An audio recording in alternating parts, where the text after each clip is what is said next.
اعوذ باللہ من الشیطان الرجیم بسم اللہ الرحمن الرحیم۔ وظیفہ پوائنٹ کے ناظرین السلام علیکم ورحمۃ اللہ وبرکاتہ۔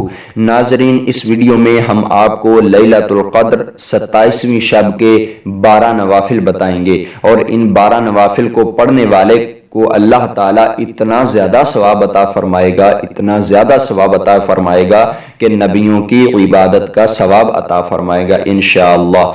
تو ناظرین، ان نوافل کو پڑھنے کا طریقہ بھی میں آپ کو بتاؤں گا۔ یہ سب کچھ بتانے سے پہلے آپ سے گزارش ہے کہ اگر ابھی تک آپ نے ہمارا چینل سبسکرائب نہیں کیا تو اسی ویڈیو کے نیچے سبسکرائب کے بٹن پر کلک کر کے ہمارا چینل سبسکرائب کر لیں۔ تو ناظرین، جب لیلۃ القدر 27ویں شب آئے تو اس 27ویں شب کو اللہ کی عبادت میں گزاریں، اللہ کی یاد میں گزاریں، کیونکہ ناظرین حدیث مبارکہ میں ہے کہ حضرت ابو ہریرہ رضی اللہ تعالی عنہ نبی کریم صلی اللہ تعالی علیہ وسلم سے روایت کرتے ہیں کہ آپ صلی اللہ تعالی علیہ وآلہ وسلم نے فرمایا، جو شخص لیلۃ القدر میں ایمان کے ساتھ اور ثواب کی نیت سے عبادت کے لیے کھڑا ہوتا ہے، اس کے پچھلے گناہ معاف کر دیے جاتے ہیں۔ تو ناظرین، اس رات کو آپ نے ضائع نہیں کرنا، اس رات کو آپ نے اللہ کی عبادت کرنی ہے، کثرت سے عبادت کرنی ہے، جتنا بھی ہو سکے اللہ تعالیٰ کی یاد میں وقت گزارنا ہے۔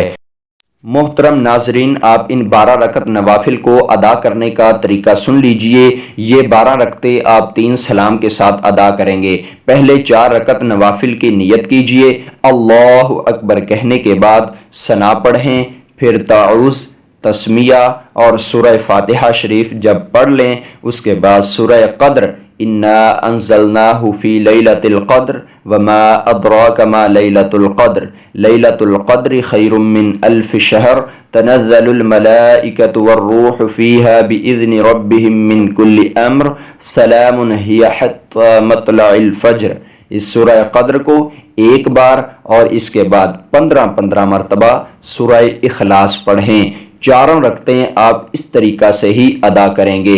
ہر رکعت میں سورہ فاتحہ شریف پڑھنے کے بعد 1 مرتبہ سورہ قدر اور 15 مرتبہ سورہ اخلاص شریف پڑھیں۔ اسی طرح آپ اپنی 12 رکعتیں مکمل کریں۔ 4 رکعتوں کی نیت کیجئے اور ہر 4 رکعت کے بعد سلام پھیر دیجئے، پھر 4 رکعت پڑھیں، پھر سلام پھیر دیجئے۔ اس طرح آپ 12 رکعتیں ادا کریں۔ اس کے بعد آپ 70 مرتبہ استغفار پڑھیں۔ جب 12 نوافل پڑھ چکیں، 12 نوافل پڑھنے کے بعد آپ اسی جگہ پر بیٹھ کر 70 مرتبہ استغفار پڑھیں۔ استغفر اللہ العظیم الذی لا الہ الا هو الحی القیوم واتوب الیہ۔ استغفار آپ 70 مرتبہ پڑھیں۔ انشاءاللہ اس طرح نماز ادا کرنے والے کو اللہ تعالی نبیوں کی عبادت کا ثواب عطا فرمائے گا۔ تو ناظرین، اس قیمتی وقت کو آپ نے ضائع نہیں کرنا۔ اپنی دعاؤں میں ہمیں بھی یاد رکھیے، اور ان تمام مسلمانوں کو جو کسی نہ کسی مشکل میں گھرے ہوئے ہیں ان کو بھی اپنی دعاؤں میں یاد رکھیے۔ ہمیں ناظرین دیجیے اجازت، ہم نئی ویڈیو کے ساتھ آپ کی خدمت میں حاضر ہوتے رہیں گے۔ السلام علیکم ورحمۃ اللہ وبرکاتہ۔